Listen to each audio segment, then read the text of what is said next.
Bulb का आविष्कार, एक प्रेरक यात्रा अंधेरे से रोशनी तक। तो बच्चों, आज हम उस व्यक्ति के बारे में जानेंगे जिसने हमारे जीवन में रोशनी भर दी। 19वीं शताब्दी के प्रारंभिक दिनों में मानवता तेल के दियों और गैस लैंप पर निर्भर थी। ये महंगे और असुरक्षित थे। मानव जीवन को अंधकार से मुक्त करने के लिए एक क्रांति की आवश्यकता थी और इसने बल्ब के आविष्कार का मार्ग प्रशस्त किया। इस क्रांति के केंद्र में थे थॉमस अल्वा एडिसन, जिन्हें रोशनी का जादूगर कहा गया। एडिसन का जन्म 11 फरवरी 1847 को अमेरिका के ओहायो राज्य के मिलान नामक एक छोटे से शहर में हुआ था। अपने माता पिता के 7 बच्चों में सबसे छोटे थे। उनके पिता सैमुअल एडिसन एक व्यवसायी थे, जबकि उनकी मां नैन्सी मैथ्यूज एडिसन एक शिक्षिका थी। उनका बचपन जिज्ञासा से भरा था, लेकिन उनके शिक्षक ने उन्हें धीमा कहकर स्कूल से निकाल दिया।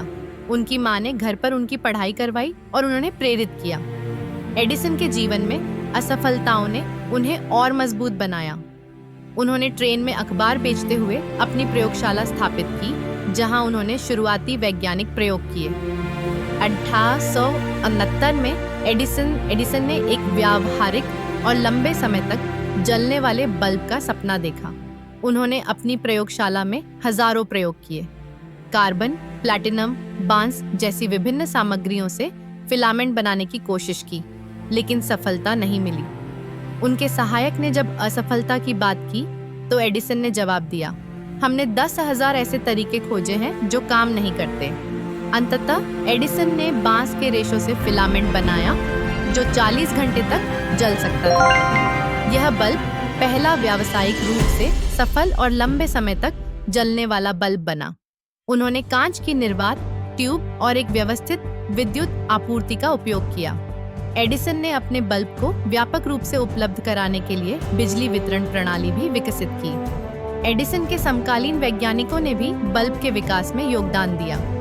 जोसेफ स्वान ने इंग्लैंड में कार्बन फिलामेंट का उपयोग करके बल्ब बनाया। कनाडा के हेनरी वुडवर्ड और मैथ्यू एवांस ने भी शुरुआती बल्ब के पेटेंट लिए, जिन्हें एडिसन ने खरीदा। एडिसन ने 1880 में एडिसन इलेक्ट्रिक लाइट कंपनी की स्थापना की। उन्होंने 1880 में न्यूयॉर्क के पर्ल स्ट्रीट पर पहला इलेक्ट्रिक पावर स्टेशन शुरू किया। इस प्रणाली ने बल्ब की सफलता सुनिश्चित की। बल्ब ने मानव जीवन को गहराई से प्रभावित किया। यह न केवल रात के समय रोशनी का स्रोत बना, बल्कि औद्योगिक क्रांति को भी बढ़ावा दिया। रात की शिफ्ट में काम संभव हुआ, घरों में सुरक्षित रोशनी आई और शहरों में बिजली और रोशनी का विस्तार हुआ। एडिसन के बल्ब ने फ्लोरोसेंट लाइट्स, एलईडी और स्मार्ट बल्ब जैसी तकनीकों की नींव रखी। ये अधिक ऊर्जा कुशल और लंबे समय तक चलने वाले बल्ब हैं। आज बल्ब ने विभिन्न रूप ले लिए हैं, लेकिन उनकी जड़ें एडिसन के आविष्कार में हैं। थॉमस एडिसन की कहानी प्रेरणादायक है। उन्होंने असफलता को सफलता की सीढ़ी बनाया। उनका बल्ब न केवल तकनीकी चमत्कार है, बल्कि यह मानवता के साहस और दृढ़ता का प्रतीक है। एडिसन ने साबित किया कि कठिन परिश्रम और दृढ़ निश्चय से असंभव को संभव बनाया जा सकता है। बल्ब का आविष्कार मानव इतिहास की सबसे महत्वपूर्ण घटनाओं में से एक है। यह केवल रोशनी का स्रोत नहीं, बल्कि यह दिखाता है कि कैसे एक विचार दुनिया को बदल सकता है। एडिसन और उनके जैसे वैज्ञानिकों की मेहनत और दृढ़ता ने मानवता को अंधकार से रोशनी तक पहुंचाया। उनका आविष्कार आज भी प्रेरणा का प्रतीक है।